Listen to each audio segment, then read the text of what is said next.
안녕하세요. 손현정입니다. 이번 시간에는 창업 생태계와 트렌드 분석에 대해서 알아보도록 하겠습니다. 먼저 국내 스타트업 창업의 현주소는 어떻게 될까요? 스타트업은 실리콘밸리에서 탄생한 용어로 린 스타트업 창시자인 에릭 리스는 극심한 불확실성 속에서도 신규 제품 서비스를 만들고자 이 조직을 스타트업이라고 정의하고 있습니다.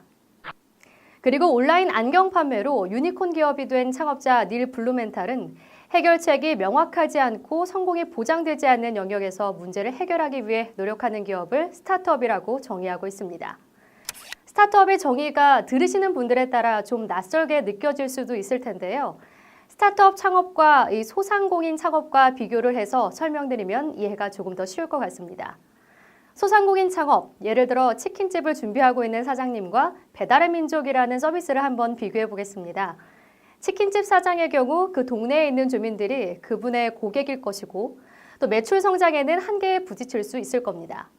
그러나 배달의 민족 같은 경우에는 서울에서 시작했지만 지금은 부산, 제주, 광주, 대구, 전국 각지에서 배달의 민족이라는 서비스를 이용할 수 있습니다.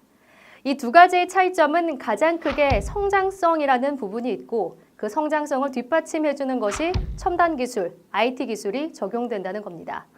즉 스타트업은 IT 기술, 첨단 기술을 활용해서 높은 성장성을 낼 수 있는 기업이라고 기억하시는 게 이해가 쉬울 겁니다. 그렇다면 국내 스타트업의 정의는 어떨까요? 혁신 기술과 아이디어를 보유하고 있으나 영세하고 자금력이 부족해서 주로 외부 자본의 투자에 의존하는 창업 기업을 스타트업이라고 정의하고 있는데요. 과거에는 이러한 기업들을 벤처기업이라고 이야기를 했고 이러한 벤처기업들을 최근에는 스타트업이라고 명명하고 있습니다. 스타트업의 본질은 파괴적 혁신에 있습니다. 파괴적 혁신이란 새로운 시장과 가치 네트워크를 창조하는 혁신으로 결과적으로 기존 시장과 가치 네트워크를 교란하고 기존의 시장 참여자들을 대체하는 것을 의미하는데요.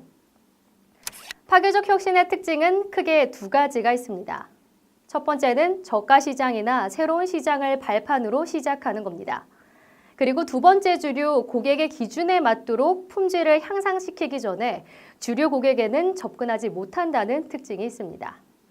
예를 들면 쏘카라고 하는 차량 공유 서비스가 있습니다. 기존의 렌터카 산업과 택시 산업을 교란시켜서 지금은 매우 성장을 한 대표적 스타트업으로 꼽히고 있고요. 글로벌 기업인 에어비앤비와 우버를 보면서도 알 수 있듯이 숙박업과 차량 공유업을 통해서 기존의 전통적인 자동차 산업과 숙박 산업을 교란시켜서 파괴적 혁신을 이루어낸 기업들. 이런 기업들을 스타트업의 성공 사례라고 할 수 있겠습니다. 그렇다면 우리나라의 스타트업 생태계는 과연 어떨까요? 우리나라 스타트업 생태계는 최근 발표한 자료에 의하면 1위가 실리콘밸리, 2위 뉴욕, 런던이 3위를 차지했고 최근 들어 중국이 무섭게 스타트업 생태계에서 두각을 드러내고 있는데요. 베이징이 4위, 상하이가 8위, 아쉽게도 서울은 27위로 아직까지는 성숙하지 못한 창업 생태계를 보이고 있습니다. 국내 스타트업의 폐업률을 살펴보면 특히 소프트웨어 창업 기준으로 절반이 넘는 57.6%가 창업한 지 5년이 되지 않아서 폐업하고 있고 특히 창업한 지 3년 이내 폐업하는 비율도 거의 40%에 육박합니다. 그리고 10년 이상 버티는 소프트웨어 창업 기업은 15%의 기업에 불과하고 10년 이내로는 약 83%가 문을 닫는 것이 국내 스타트업의 현실이라고 볼 수 있습니다. 그렇다면 국내 스타트업이 폐업을 하는 가장 큰 요인은 무엇일까요? 스타트업 매체인 CB인사이트의 통계 자료에 의하면 스타트업의 실패 원인에는 다양한 이유가 있지만 그중에서 가장 큰 문제는 시장 수요가 없는 제품입니다. 즉 스타트업이 시제품을 내놓고 상용화에는 성공을 했지만 실제 소비자들의 반응을 싸늘하여 판매로 이어지지 않았다는 것이고 두 번째로는 자금 부족으로 들 수가 있습니다. 즉 시제품 제작, 마케팅, 상용화, 수출에 따른 각 자금 조달이 부족해서 그에 따른 자금 경색으로 스타트업이 폐업을 하게 되는 겁니다. 그렇기 때문에 창업자분들은 창업 아이템, 특히 수요, 고객들이 좋아할 만한 제품들을 만들기 위한 창업 아이템 개발에 굉장히 많은 노력을 기울여야 하고 그 제품을 시제품화하고 그것을 상용화하기 위한 자금 조달 계획을 철저히 계획을 수립해야 한다는 것이 중요하다는 것을 이 통계 자료로 확인할 수가 있습니다. 우리나라 벤처기업 통계를 살펴보면 2018년 5월 기준 3만 5천 개가 넘는 벤처기업이 국내에 존재하고 있습니다. 이는 10년 전인 2008년도와 비교했을 때 2배가 넘는 수치를 자랑하고 있는데요. 여기서 잠깐, 스타트업 같은 경우에는 벤처기업에 속할 수도 있고 벤처기업에 속하지 않는 경우도 있습니다.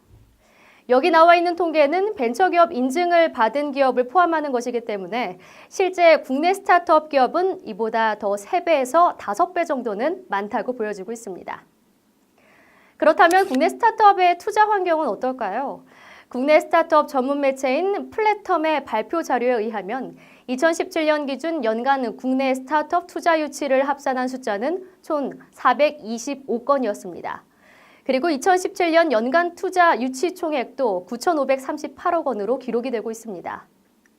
즉, 우리나라에 있는 스타트업의 기업 수에 비하면 현저히 낮은 수준의 투자 유치 실적이 보여지고 있다라고 보여지는데요. 그렇다면 2016년도와 비교하면 어떨까요? 2016년도와 비교했을 때 투자 건수는 22.5%가 증가한 425건으로 기록을 하고 있고, 반면에 투자 유치 총액은 오히려 5.4%가 감소했습니다. 즉, 많은 기업에게 투자의 기회는 돌아갔지만 전체 투자 총액은 줄어들었다는 걸 보여주고 있는데요. 2018년에는 이보다 더 많은 투자 유치 실적과 금액을 기록해서 국내 창업 생태계가 보다 더 발전할 수 있었으면 좋을 것 같습니다.